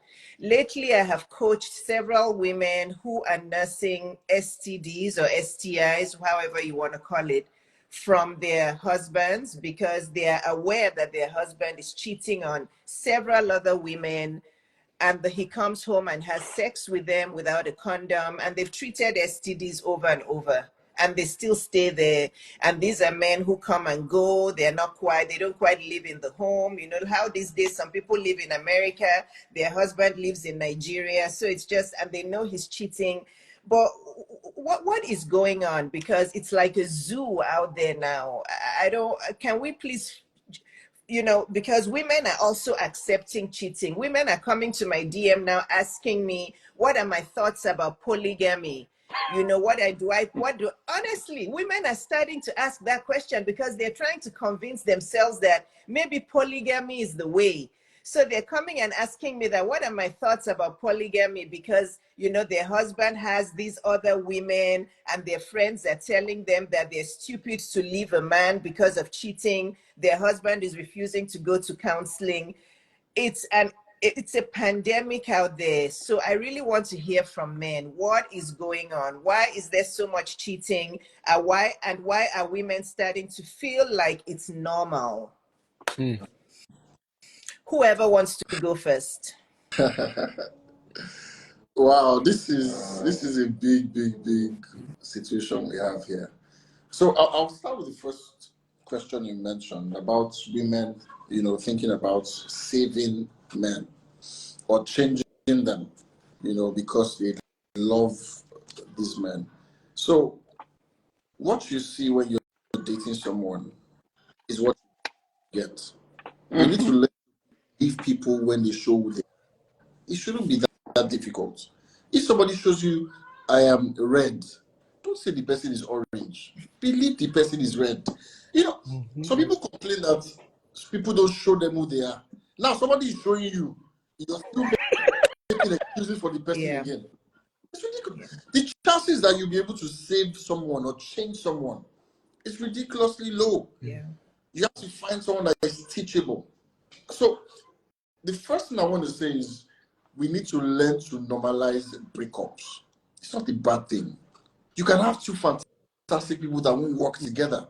It's very simple. It's not a bad thing. So even in the church, we need to shouldn't feel bad when we see that two people have decided to go their separate ways. Now, is it when they want to file for a divorce after marriage that you prefer? Is that what you prefer? So now that they're in a situation where they're dating, there's nothing wrong with two people saying, you know what, we can't work. It's not working. Let's go our separate ways. We're actually helping ourselves. We're helping each other, and we're helping the generation to come. Yes. Because see the children that are coming out of my divorce. gosh. There are so many things that you can save just at talking stage. Yes. So many things. So we need to understand that when you see someone exhibits what will not align with you, you need to leave. Let them go. There's no need to put pressure on yourself to change that person to become what you're not. No, you don't have the power to change people to become what you want them to be. Everybody has an individual will. There's the power of people. You know what I found out? So I'll share a personal experience which will help. I met someone many years, maybe like 4 or 5 years ago, and apparently the lady saw that, oh, this guy is into God stuff. This guy is such a believer and all that. And she wasn't quite one, and she wasn't necessarily interested in it. She apparently wanted to become that for me, just for me to be pleased with her and want to be in a relationship. And I could tell because it was a struggle for her. Yeah. And I had to break that off because I said, I don't want you to be a believer because of me. I want you to be a believer for you first. You don't have to think about be a believer for you first, then you can align with someone that aligns with you. Yes. So it's also important. What's the second question? The second question was about cheating and all of that. Oh, that one. Listen, I get this one a lot during consultation. It is so rampant now. For every 10 consultations I have, 7, as high as 7 has to do with cheating. So there's a fundamental problem with the value system. There's a fundamental problem with how a man sees life. And I've said this many times. A lot of people that are married have no business being married. No business. They rather just be better single and just living their lives and not ruining other people's lives. And women have, on the flip mode, women have become accustomed to it. You tell somebody, oh, my husband cheated, so what? All men cheat. You hear that a lot. And that's a new pandemic, cheating. It's so common these days that even married women make approaches to married men make approaches to married women. Oh yeah. And there's it's like so this person is having an affair with this married woman, not even single women anymore. And most times married women are introducing themselves as married men. There's nothing to hide anymore. They go to single ladies and tell them they are married. And they welcome them. Yeah. Oh, we can't do this. Why? So what?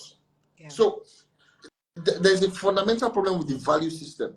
So when you're making a pick, check the person's value system. And personally, I feel the only reason why a man will not cheat, with all of the things we see on social media, with all of people are doing all kinds of stuff now, is because he has the fear of God. Nothing else. Because he has the fear of God. And that has shaped his value system. And he understands that whatever I can get out there, I can find expression in this person I have. It's just Mr. Dioye, I'm going to say this, and then I'll let the others answer. But I want to say this though. But 99% of the women who come to me and say their husbands are cheating, their husbands are Christian. They met them in church or they're believers and all that. So, but Dr. Sam is kind of a pastor here. I'll let him touch on that because I don't want women to get deceived by men coming to them and saying they're believers and they're Christian. And then they think he's not going to cheat because, you can say something, but are you acting that part? You know what I mean? Anybody can say they're a believer. Anybody can say that, but are you acting like a believer? You get what I'm saying, Mr. Dioye? Yeah. Because most of the women who come to me, they tell me that they met their husbands in church. There's some church association that they believed that they were believers, but these men are sleeping around. Yeah. There's a difference between a believer. I have to go, but I think she's writing that question to me really quickly. There's a difference between a churchgoer and a believer. Like Mr. Day did mention, somebody that just wants to go to church so that they can find a good man or find a good woman. We must know the difference between the two. And I always tell young single people, make sure you are in a relationship or you get into a relationship with someone who has a relationship with God, Yes. not someone who is a Christian. Christianity is a religion, but the relationship with God is the real key. When I could just say that I'm a friend of Dr. Iyabo now, but can Dr. Iyabo say she's my friend? They are two separate things. Yeah. It is only when Dr. Iyabo now says Dr. Sam is my friend that we have a relationship. But anyone can come online and say, I'm Dr. Yabo's friend. Anyone can say that. You can use your mouth to say whatever you want. So many people say, I'm a Christian, I'm a Christian, I'm a Christian, I'm a Christian. But does God really know the person? Do they really have a relationship with God? That's the defining line. And when you start dating that person, you start to look at their fruits. What are the things that they do? Do they really have a relationship with the Holy Spirit? I love what Mr. Ade mentioned, their core values. What are the things that matter to them? Do they fringe when they hear cheating, or do they be like, oh, that's okay, that's normal? All right, those are the kind of things you start to watch out for, so you know when to pick your, Pick your get your shoes race. and run. Yeah. Exactly, pick the race. But I've got to run now, and Thank this you. has been such an honor and privilege. Thank you for having me. Thank you. Thank you, Dr. Thank Sam. And you. I'm going to share the link with you. If you can please review the messages on the DM so that you'll know what we're doing after this. But Jeff will answer this question, then we're out of here. We spent over 2 hours. This has been too long, but it's Lovely been meeting wonderful. you, Jeff. Lovely meeting and Mr. Day. you too. Thank you. Okay. First one was, remind The me. first one was why do women love to save men instead of ignoring those red flags? They want to save men, they want to change men. Why do women like to do that? And then the second was the cheating pandemic. Okay, yes. So saving complex. Normally, I'm gonna tweak this a little bit. The better question, in my opinion, is why do we like to save anybody? Why do people try to save people? Yes. And what are we saving them from? So everybody has their own set and kind of DNA standard of how they operate in their life. And if you feel that who you are associating with needs to be saved all the time, then perhaps the issue is that you aren't confident in who you are and you need external validation for being a person that can add some sort of crazy value to an individual and make their life better. Yeah. That's not your responsibility, and it's not your ability at all. So if we take along the premise of what is law, and law is that people change when they are ready to change, then by nature, you trying to change another person is a reflection on your insecurity of how you feel about yourself. You can't move a tree. You can only find a different one. And so as you're navigating that feeling, and it's kind of a harsh thing to say, but recognizing that is great, because then it's, why am I insecure about this? And I don't know if this is a story that is not my own. I'm a big fan of cinema because I think the stories that it tells can be great lessons.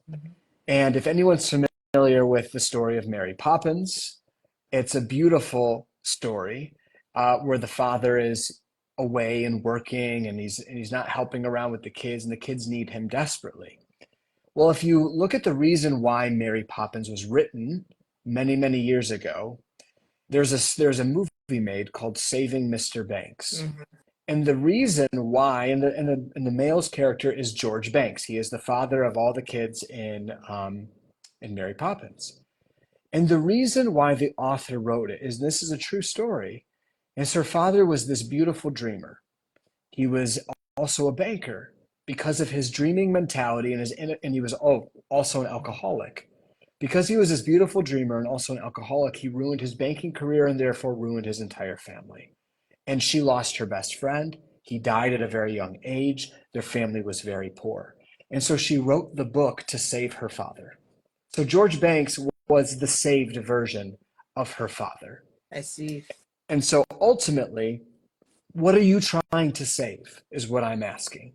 Are you trying to save your father, by a man that you're with? Are you trying to save your ex-boyfriend by a new person that you're with? Are you trying to save a friend or maybe even yourself by the things you don't like about yourself with a new person that you're with? People aren't meant to complete you. They're meant to complement you and fill gaps in your weaknesses, and you are to do the same with theirs. So the question then all goes back to the theme that we've been talking here, fam, is self-reflect, understand why you do the things that you do, when they may have started, and then address those things. So then you can start seeking people who are healed and that add value to your life and that you add value to theirs, not where you are saving them from some impending thing. Because there's no impending thing. It's just life. So wow. You guys see why I respect these three men so much. So much wisdom, but go ahead. Go ahead. I know you're still talking about the next part. So much wisdom, these three men. Thank you. The third part, or the second part, cheating. There's a general rule of thumb that what gets accepted happens. So if things are accepted in life, then it will by nature happen. And we have seen this pandemic of cheating throughout all different countries, all different faiths, all different mindsets. And that, I believe, as much as cinema is a beautiful thing, can be a very detrimental thing.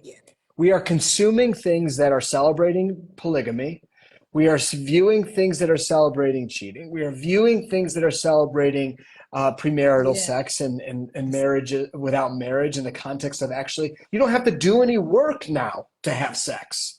You just go on an app and say, I'm horny and let's get together. I mean, let's call it spade a spade. Again, it's easy when years and years ago, this is courting after courting after courting. Why do you think people got married so fast? Yes, they were excited, but like, why else do you think they got married so fast? Because they wanted to express their love in that context and that safety net of true marriage.